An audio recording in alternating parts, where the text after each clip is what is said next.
सब महाराष्ट्र के जितने एमपीज थे सब मराठा रिजर्वेशन की बात करे।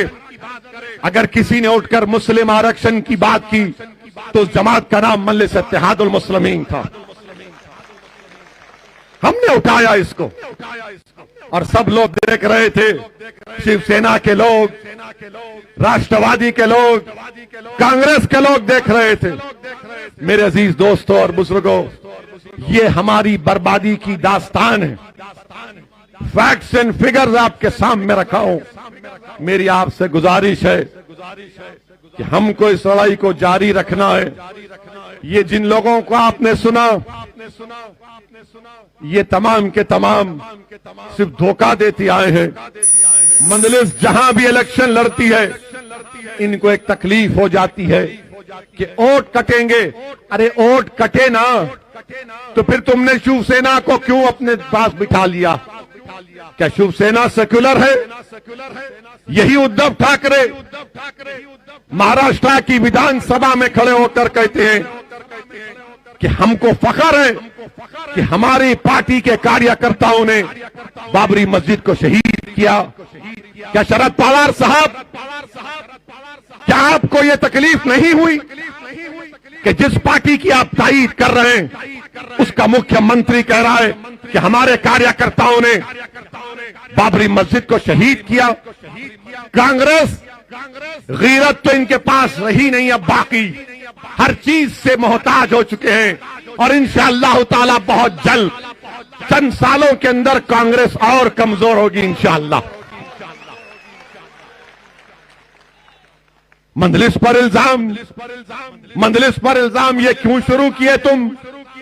क्यों नहीं शुरू करना? क्या रिजर्वेशन नहीं मिल रहा हमको? रिजर्वेशन महाराष्ट्र के मुसलमानों का एक राइट है। रिजर्वेशन से ही मुसलमानों की सफों में गुर्बत का खात्मा होगा।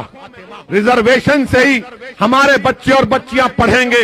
रिजर्वेशन से हमको इज्जत मिलेगी। याद रखो मुसलमानों, अगर हमको हमारा हक नहीं मिलता अलग बात है, मगर मैं बेइज्जती की जिंदगी गुजारने का कायल नहीं हूं।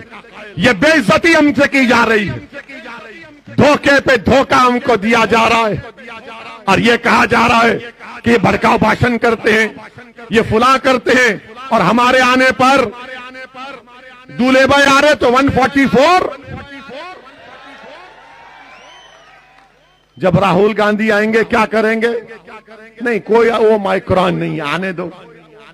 हम आ रहे हैं तो 144, कितना 144 लगाओगे? क्या बीएमसी का चुनाव भी रोक दोगे? क्या महाराष्ट्र के चुनाव को रोक दोगे?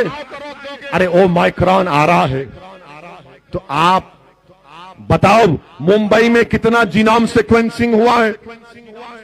कितना जीनोम सीक्वेंसिंग किया उद्धव ठाकरे की सरकार ने महाराष्ट्र में? बताओ, पूरे भारत में 1% भी जीनोम सीक्वेंसिंग नहीं हुआ।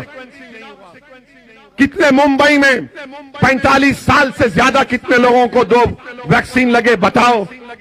अच्छा, जो हमारे डॉक्टर हैं, नर्सेज हैं, 7 महीने हो चुके उनको 2 वैक्सीनेशन होकर, उनको लगना चाहिए बूस्टर शॉट, मगर मोदी जी को फिक्र नहीं है, उद्धव ठाकरे को फिक्र नहीं है।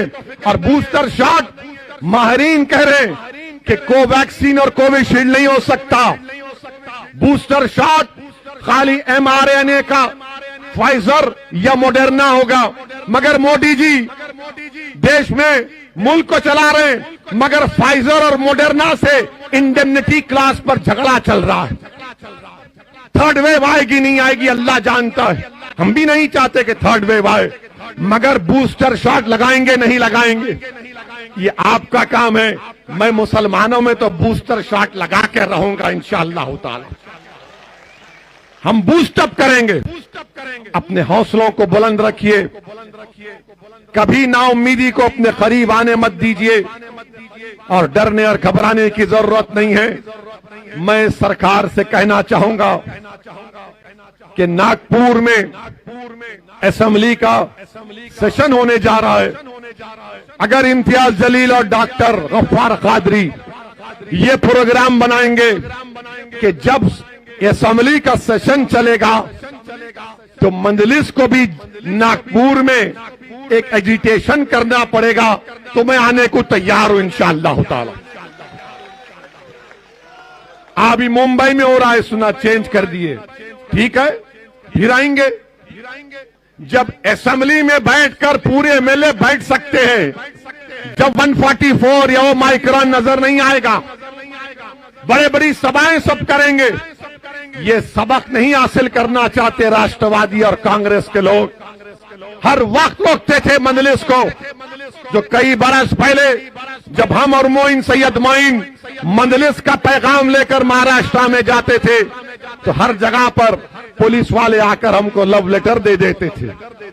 मगर आज माशाअल्लाह आपकी दुआओं का असर है, आपकी मोहब्बत है कि जब प्लेन से निकलते हैं तो हजरत पुलिस सामने ठहर कर बोलती है कि आपको रिसीव करने आए हैं,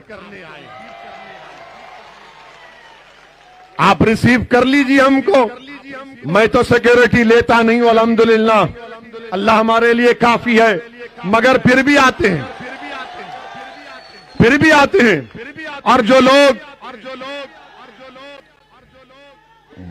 हाँ जिंदाबाद, तुम भी जिंदाबाद, आप जिंदाबाद।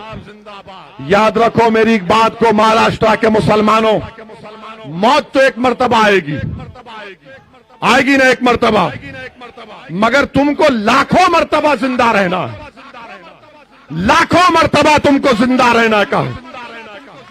एक बार नहीं, लाखों मर्तबा। और जिंदगी का सबूत हरकत करने से है, जिंदगी का सबूत लड़ने से है, जिंदगी का सबूत अल्लाह के सामने गर्दन झुकाने से है, जिंदगी का सबूत अल्लाह के सामने अपनी बेबसी का इजहार करने से है, जिंदगी का सबूत जालिमों के सामने बेबसी नहीं, हक को हासिल करने का मुतालबा करने में।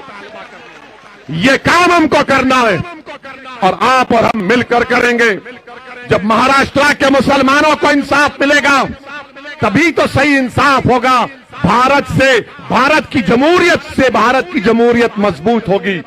सुनो, मुंबई के और महाराष्ट्र के मुसलमानों, अंग्रेजी में इंटरजेनरेशनल मोबिलिटी एक लफ्ज है, इंटरजेनरेशनल मोबिलिटी एक लफ्ज है।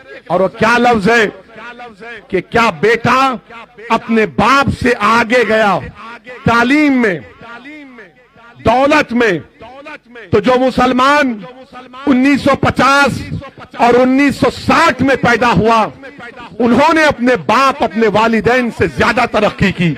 जो मुसलमान 1970 और 80 में पैदा हुआ, वो अपने बाप से पीछे हो गया। और जो मुसलमान 1990 में और सन 2000 में 2000 में पैदा हुआ, वो तो अपने बाप से, अपने दादा से बहुत दूर है। गरीबी में ज्यादा गरीबी बढ़ गई, तालीम में उससे ज्यादा हम दूर हैं। बताओ, दलितों में, आदिवासियों में, अपर कास्ट में, हिंदू भाइयों में, क्रिश्चियनों में, जैन में, इन सब में तरक्की हुई है क्या? उनका बेटा अपने बाप से आगे निकल गया, और अगर कोई नहीं निकला तो मुसलमान है। आपको मालूम, महाराष्ट्र में हमारे दलित भाइयों से मुसलमान एजुकेशनल अटेनमेंट में कितना पीछे? 11%। 11% है।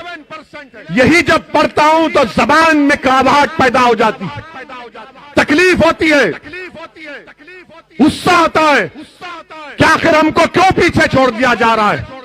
इसकी एक वजह है मेरे अजीज दोस्तों, जिस दिन भारत का मुसलमान अपनी एक सियासी ताकत को बना लेगा, अपनी एक पॉलिटिकल एम्पावरमेंट, अपनी एक पॉलिटिकल लीडरशिप को बना देगा, याद रखो उस दिन नाइंसाफी के दौर का खात्मा होगा। अगर आप अपनी सियासी ताकत को मजबूत बनाएंगे तभी तो होगा ना। और जो लोग तुम्हारे पास आकर कहेंगे नहीं नहीं नहीं जीत सकते, नहीं कामयाब हो सकते, तुमको सबको लेना पड़ेगा, मेरे भाई याद रखो, हाँ, रोटी डालते वक्त आटे में थोड़ा सा नमक की जरूरत पड़ती है, मगर मैं क्या अपने खुद का खाना नहीं पका सकता? क्या मैं अपना खुद का खाना नहीं पका सकता? क्या मैं अपने हाथों से अपने मुकद्दर के फैसले नहीं कर सकता? क्या मैं अपने हाथों से अपनी कौम को लेकर आगे नहीं बढ़ सकता? यही बात कई लोगों ने इम्तियाज जलील से कही थी और इम्तियाज जलील ने सारी दुनिया को बता दिया कि मुसलमानों में अगर हौसला और अज़म होगा तो तकदीर भी उसका साथ देती है। तुम अपने दिमागों से इस बात को निकालो मुसलमानों कि हम जीत नहीं सकते। अरे तुम जीतोगे इंशाअल्लाह ताला। जीत की पहली सीढ़ी है, जीत की पहली सीढ़ी है कि तुम इत्मीनान और एतमाद में रहो कि मैं कामयाब होऊंगा, मैं कामयाब होऊंगा। मैं तुमको बता रहा हूं, मैं जाती तौर पर अपने बारे में बता रहा हूं। हैदराबाद जाकर मेरे दोस्तों से पूछ लो कि मैं अपने बचपने में बेहतरीन पढ़ने वाला नहीं था। मैं 90-80% लाने वाला नहीं था। वो अकबरुद्दीन अवैसी थे जो उस वक्त भी 90, आज भी 99 पर है। मैं उस वक्त भी 50 पर था और आज भी 50 पर हूं, मगर मुझ में एक जिद थी। जब मुझसे कोई कहता कि नहीं हो सकता, मैं कहता था कि नहीं, करके दिखाऊंगा। और वो काम आपको करना है। अल्लाह ने हम सबको काबिलियत दी है। मुसलमानों सिर्फ आपको एतमाद को पैदा करना है। ये लड़ाई रिजर्वेशन की, ये रिजर्वेशन की लड़ाई आपके आने वाली नस्लों के लिए है। नौजवानों, कल जब तुम बाप बनोगे इंशाअल्लाह तुम्हारी औलाद होगी। तुम सोचो क्या तुम वही चाहोगे तुम्हारी औलाद भी तुम्हारी तरह गरीब रहे, उनको उनका हक ना मिले? हक मिलने के लिए मिल के लड़ना।